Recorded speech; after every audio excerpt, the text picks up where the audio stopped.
చంద్రబాబు అన్నారు. గత ప్రభుత్వం నిధులు దుర్వినియోగం చేసింది, కేంద్రం నిధులను పక్కదారి పట్టించాలని విమర్శించారు. ఎంపీలు, ఎమ్మెల్యేలు నియోజకవర్గాల వారీగా విజన్ డాక్యుమెంట్లు రూపొందించుకోవాలని దిశానిర్దేశం చేశారు. మంగళగిరిలో ఓ కన్వెన్షన్లో ఎన్డీఏ శాసనసభ పక్ష సమావేశంలో చంద్రబాబు, పవన్ కళ్యాణ్, పురంధేశ్వరి పాల్గొన్నారు.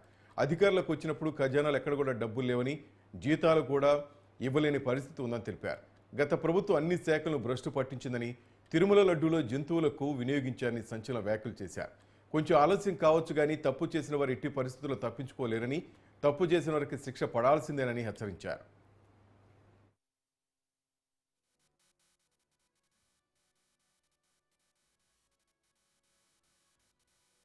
కడాన తిరుమల లడ్డు కూడా నాసి రకం. నాకైతే ఆశ్చర్యం వేస్తుంది.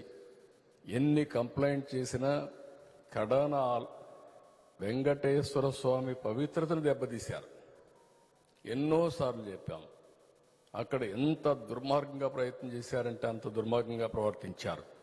కడాన అన్న దానంలో క్వాలిటీ ఆఫ్ ఫుడ్ లేకుండా చేశారు. దేవుని దగ్గర పెట్టే ప్రసాదం అపవిత్రం చేసే విధంగా ఓసారి బాధేస్తుంది.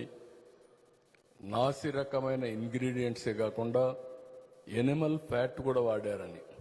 ఏది గీకు బదులు ఈరోజు స్వచ్ఛమైన గీ తెమన్నాం, ప్రక్షాళన చేయమన్నాం. నాణ్యత పెరిగింది, ఇంకా కూడా నాణ్యత పెంచుతాం. అల్టిమేట్గా వెంకటేశ్వర స్వామి మన రాష్ట్రంలో ఉండడం మనందరి అదృష్టం. ప్రపంచం అంతా మన దగ్గరికి వచ్చే పరిస్థితికి వచ్చారు. అలాంటప్పుడు వెంకటేశ్వర స్వామి పవిత్రతను కాపాడుకోవాల్సిన బాధ్యత మనందరిపైన ఉంది. ఇది కూడా చేస్తామని చెప్పి కూడా నేను మీకు తెలియజేస్తున్నా.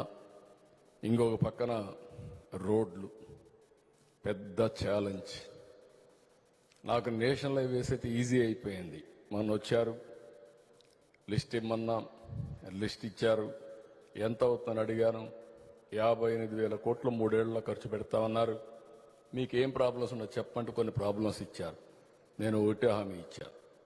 ఆ ప్రాబ్లమ్స్ అన్ని పరిష్కారం చేసే బాధ్యత నాది. 3 ఏళ్లలో 58,000 కోట్ల రూపాయలు ఖర్చు పెట్టి అన్ని రోడ్లు పూర్తి చేసే బాధ్యత తీసుకోమని కోరాను.